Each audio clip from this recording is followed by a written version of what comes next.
Hi everyone, today I'm very excited to show you how to use Autofill in Excel. Autofill is a function in Excel that fills a series of data automatically in your worksheet like dates, numbers, text, and formulas. So today let's learn how to use the Autofill function. Let's begin. Numbers. You want to autofill numbers. Write down your numbers, the first two numbers, 1, 2, then you highlight it. So you highlight it, you will get a plus sign. That plus sign, you drag it. Let's say you drag up to 10 or 12.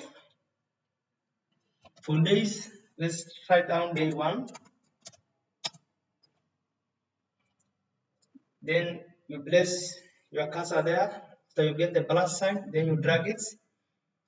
You'll get day 1 up to day 12. For dates, today, let's say today is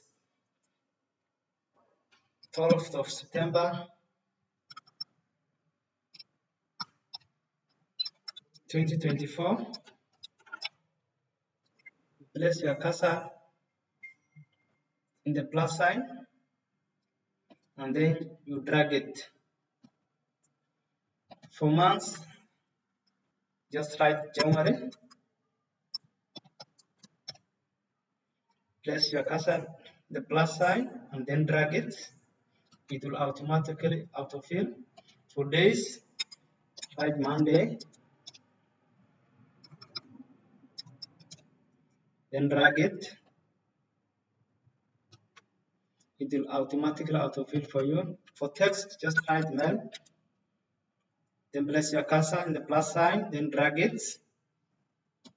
It will autofill for you. Please, if this is helpful, like, share, and comments. Thank you.